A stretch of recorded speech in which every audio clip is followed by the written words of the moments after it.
Fala realeza, estamos começando mais um vídeo aqui no canal e hoje eu quero compartilhar com você alguns livros cristãos de fantasia que eu li recentemente.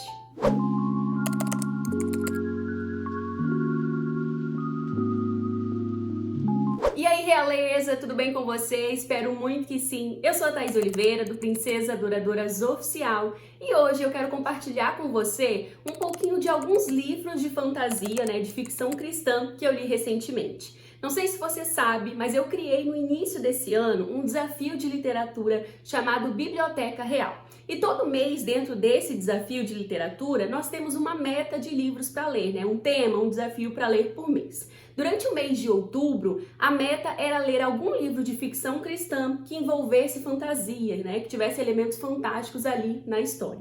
E para cumprir esse desafio, eu separei 3 obras que eu já estava muito empolgada para ler há muito tempo. Eu não consegui gravar vlogs de leitura dessas leituras, Fiquei redundante, muito redundante. Mas hoje eu quero falar um pouquinho desses livros para vocês, da minha experiência de leitura e também da avaliação que eu fiz de cada um deles de modo geral.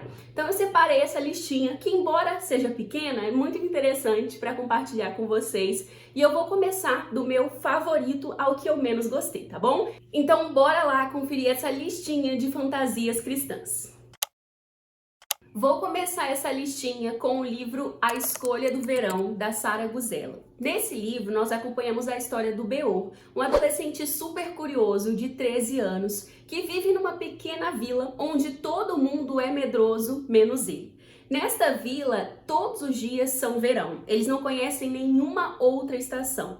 Mas, de repente, o sol é roubado e ao invés dos dias de verão, eles se deparam com os dias rigorosos de inverno.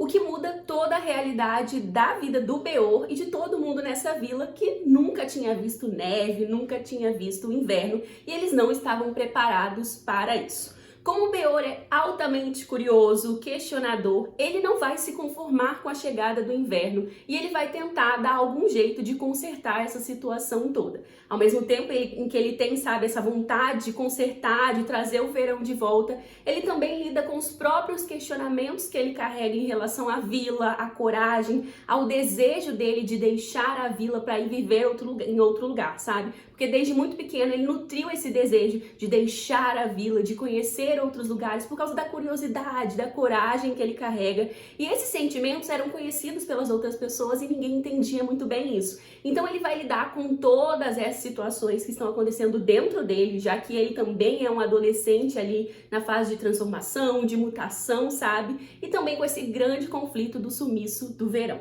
Essa é uma história muito interessante, que me envolveu demais. Eu gostei da maneira como a autora trabalhou essa questão das estações, e embora a gente veja no livro apenas a estação do inverno e do verão nesse primeiro volume, porque este livro faz parte de uma série, este é apenas o primeiro volume, os outros ainda não foram lançados, mas eu acredito que ela vai abordar as outras estações nos outros volumes também. Eu gostei muito da maneira fantástica como ela trabalhou a criação das estações, os significados por trás das estações e também a relação que as estações têm com a vida dos seres humanos. Eu achei muito interessante o universo que ela criou, os personagens, e a história é muito envolvente. Inclusive, durante a narrativa do livro, eu não pude deixar de fazer a associação do livro com outros livros de fantasia e características de alguns outros livros de fantasia que eu percebi que a autora trouxe também, O Beor tem 2 melhores amigos que são muito importantes para o desenvolvimento da trama, para o desenvolvimento da personagem, e a amizade forte deles me fez lembrar de outras amizades importantes e famosas da literatura,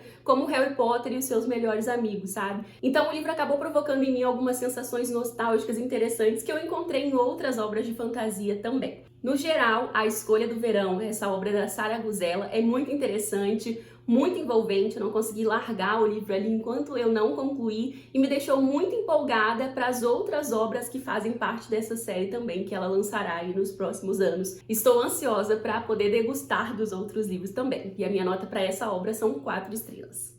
Em outubro, eu também li o livro Lumen, da Camila Antunes. Nesse livro, nós conhecemos a Ariela Simas, uma garota que vive no reino de Nova Mariana, numa época em que a fé é proibida e em que as Américas não existem mais. Ao invés de existirem os países independentes, sabe, como nós temos hoje, o continente americano está dividido agora em pequenos reinos que têm suas próprias leis, suas próprias características. A Ariela vive no pequeno reino de Nova Mariana, mas ela sonha em se tornar uma grande cientista. Para isso, ela precisa ir até o Império de Lima, estudar numa grande universidade que poderá ajudá-la a realizar esse sonho. Acontece que ela não tem condições de fazer isso, mas ela é surpreendida com uma bolsa de estudos que permite que ela saia do seu reino para ir até o Império de Lima estudar. Acontece que, para isso, ela precisa passar por um outro reino, no caminho, durante o voo. E é justamente durante a estadia da Ariela neste reino que tudo muda. Ela não consegue sair de lá, ela acaba sendo presa e é acusada de ter cometido um crime que ela sequer se lembra contra o rei deste reino. E é ali que a vida dela realmente vai mudar de cabeça para baixo, sabe? Ela precisa tentar sobreviver nesse reino e ela acaba fazendo alguns relacionamentos com a corte, com a família real desse reino, e esses relacionamentos vão mudar tudo na vida dela. Assim como A Escolha do Verão, este foi um livro que me prendeu muito também. Eu me vi muito cativada pelos personagens, pela trama e ansiosa por ver o que iria acontecer com a Ariela, Será que ela ia conseguir ser liberta daquela situação? Ela ia ser prisioneira? Será que ela ia conseguir ir para a faculdade, realizar o sonho dela? Enfim, eu fiquei ali presa aos questionamentos e ansiosa para descobrir o que aconteceria com ela. Ao mesmo tempo, eu também senti o meu coração bem quentinho com algumas cenas e alguns relacionamentos que vão se desenvolvendo na história e também com as mensagens importantes de fé que a trama traz, sabe? No geral, é um livro muito interessante, muito envolvente, que eu devorei também durante uma semana e que eu recomendo que você conheça também. A minha nota para ele são 4 estrelas. E para fechar essa lista, eu trago o livro A Sereia Sem Dons, da Cristina Bonfim, um dos livros que eu estava mais ansiosa para ler, confesso, e que me surpreendeu muito também pela trama criada pela autora.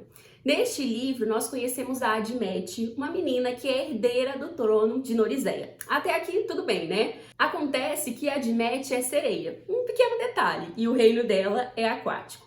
Durante muito tempo, o reino de Norizeia viveu em paz, viveu muito bem, até que por causa de um conflito, posso chamar político, amoroso, um conflito um tanto quanto inadequado e assim, que causa indignação a todos, acaba gerando um problemão entre o reino de Norizeia, o reino das sereias, e o reino humano de Enelon. Esse conflito acaba autorizando os humanos a fazer, autorizando porque eles mesmos se autorizam, sabe? Não porque as sereias concordam com isso. Mas os humanos acabam criando uma ideia absurda de, a cada 7 anos, fazer uma caçada, onde eles literalmente caçam as sereias. E eles criam cada vez mais equipamentos tecnológicos que permitem que eles adentrem o oceano para perseguir as sereias e matarem. E isso acaba com a paz, de Norizeia, com o desenvolvimento daquele reino.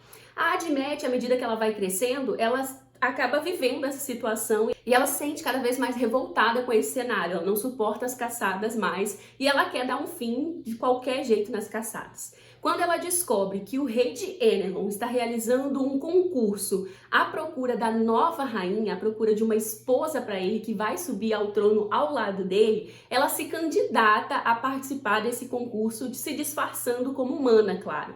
E a intenção dela nada mais é do que casar com o rei apenas para matá-lo, para que ela consiga finalmente dar um fim à caçada.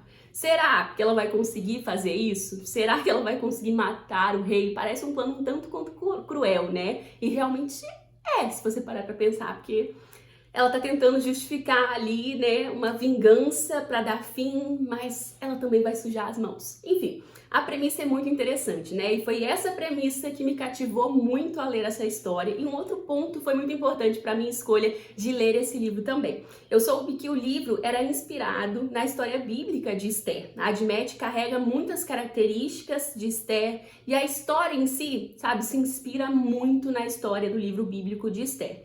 E à medida em que eu fui lendo, eu realmente fui identificando essas semelhanças, essas inspirações, e eu achei muito interessante. Já fica aqui um ponto pro livro, sabe? A originalidade da história da autora. Essa escolha audaciosa e corajosa da autora de unir magia, o mundo das sereias com a história de Esther me chamou muito a atenção e eu percebi que ela fez isso com muita originalidade, sabe? Ela consegue entregar uma história muito interessante e muito envolvente. Só que alguns detalhes na história me incomodaram um pouquinho, então por isso a minha nota para eles são 3 estrelas. Eu senti que algumas coisas poderiam ter sido melhor exploradas na história, na escrita do livro em si, e se melhor exploradas, isso deixaria a história mais madura e ainda mais interessante, sabe? E eu também tenho uma crítica quanto à classificação indicativa do livro. Eu não encontrei nenhuma indicação classificativa na Amazon, se eu não me engano, e isso é uma coisa que precisa ter, porque no livro nós temos algumas cenas com conteúdo sexual. Não é nenhuma cena hot, mas tem algumas descrições que já são o suficiente para você, né, imaginar o que não deve, sabe? Então eu acho muito importante ter uma classificação indicativa para informar as leitoras daquilo que elas estão lendo, sabe? Não é um livro com conteúdo hot, mas tem cenas com conotação sexual e as leitoras mais novas precisam saber disso, sabe? Eu acho isso muito importante e fundamental nas ficções cristãs, principalmente. Inclusive, é uma pauta que está em discussão no Brasil atualmente, porque as editoras ainda não têm esse hábito de fazer as classificações indicativas dos livros, e isso é muito importante, porque tem muito livro por aí com capa, né, fofinha, bonitinha, que tem conteúdo hot e que são livros perigosos, né, e que tem muita gente mais jovem lendo sem saber do que tem lá dentro. Mas esse não é o caso de A Sereia Sem Dons, não é um livro com cenas hot, mas tem algumas cenas com conteúdo sexual e eu acredito ser importante indicar isso na classificação indicativa. E uma coisa que a gente precisa enaltecer e destacar nesse livro é que ele é cheio de ilustrações. A Cristina Bonfim, além de escritora, também é ilustradora e ela trouxe várias ilustrações que ela mesma fez para a história, dos personagens, de alguns cenários, o que enriquece muito o livro. Eu li apenas em e-book, então no e-book as ilustrações são em preto e branco, mas no livro físico parece que elas são coloridas e o livro físico em si parece ser muito bonito. Então é um ponto alto do livro também, porque além de ter uma história interessante, ele tem ilustrações que te levam ainda mais para a história, sabe?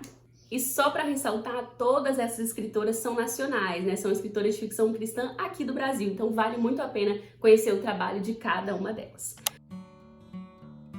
Bom, essas foram as minhas leituras de fantasia aí do mês de outubro. Espero que você tenha gostado, tenha curtido. Se você leu alguma delas e tem uma opinião parecida ou diferente, deixa aí nos comentários. Se você tem alguma obra de fantasia para me recomendar, deixa aqui nos comentários também.